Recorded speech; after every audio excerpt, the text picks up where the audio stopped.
Jim's quiet life is shattered when a reporter uncovers his militant past. Look at this. Jim Grant is Nick Sloan. So Jim must track down the one person who can prove his innocence. Hello, Dan. I don't want anything to do with this. I need your help.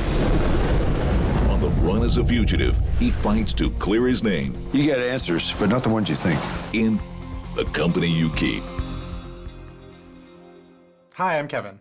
I'm Leah. And I'm Aaron, and today we're here to discuss the new film from Robert Redford, The Company You Keep. We've all just seen it. Kevin, go ahead. The Company You Keep is written by Lem Dobbs, which was based on a novel of the same name by Neil Gordon.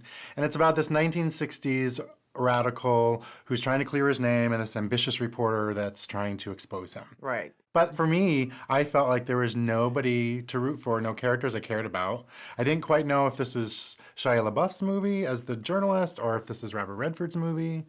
So I didn't really know what I was focusing on for 2 hours. Robert Redford is real clear about wanting to make purposeful filmmaking and provocative filmmaking. What's unfortunate about this particular movie is that the central thesis, which I think is one man's revolution is another man's terrorism, is not very well positioned.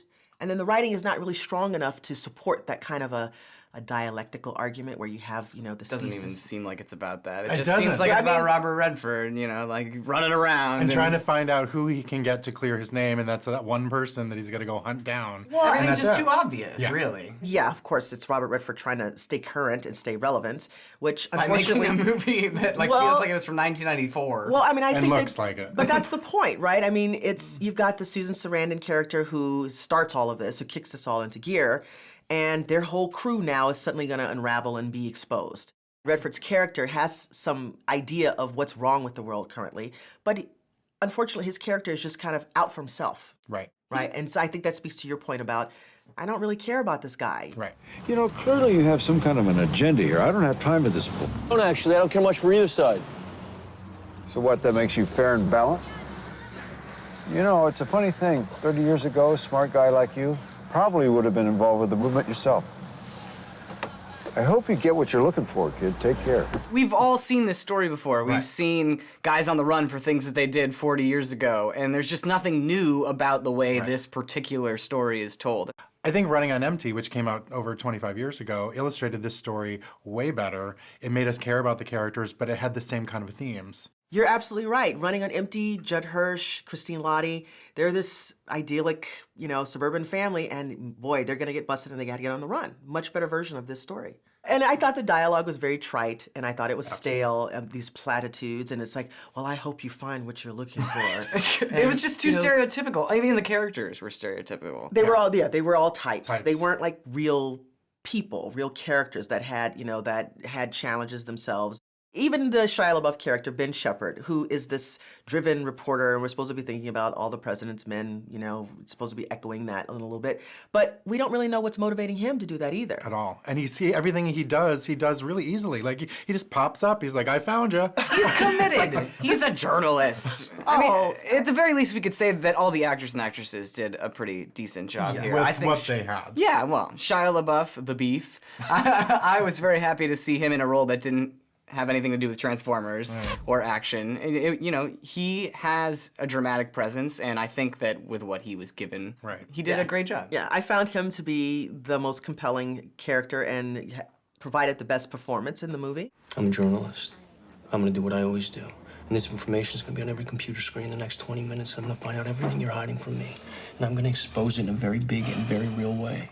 I thought that Susan Sarandon was really good. Yes. But For the she's 5 minutes that she was in Yeah, it. I was like, give us more Susan. left, Where is right. she? Can we see more of Susan Sarandon? That's the problem with the movie in general, though, is that all of these co-starring roles, Stanley Tucci, Richard Jenkins, Brendan Gleeson, they're only Nick in the Nolte. movie. Yeah, Nick Nolte. They're all in the movie for like 10 minutes. Right. And they're all great actors and actresses, and they do a great job. But again, they don't have a lot to work with because they're in it for so little time. We used to be best of friends. You remember that? Robert Redford is revered elder statesman of the industry. There's not a lot of oomph in his performance. It's a serviceable performance. So Robert Redford, he did double duty here, as in front of the camera and behind the camera. What do we think about his work behind the camera? That's kind Exactly. of, It's not bad. In no way is it bad. He has technical prowess. This isn't his first film. He knows what he's doing, but he doesn't bring anything extra to it at all. I didn't feel like there was any directing flourish here. Which Yes, is, exactly. Which is okay, that's fine. Well, you know what, though? That would have made the movie better for me, because at least hearing or, seeing an old story that we've seen before, he had directorial flourish, it would have made it a better movie. I agree. I felt like everything was very static. Everything was very stilted. There was how about some dolly tracking shots? My gosh, Just excite me. Just can you show me what you can do with the camera? And there's very little of that going on here. Yeah, it looked very muddy, gray, and there was actually, it almost looked out of focus a lot of times. And whether it's our screening room that we saw it in, there was this shot of him inside a cabin that was very far away, and I thought it was Julie Christie. But it was him. And I got confused. I'm like, was she still there? Well, he shoots on film. It looks like it's on film, and it really does look like it's from the 90s, just visually. And Definitely. I don't think that helps it. With a very weak script and an even muddier premise, The Company You Keep put me to sleep. Skip it.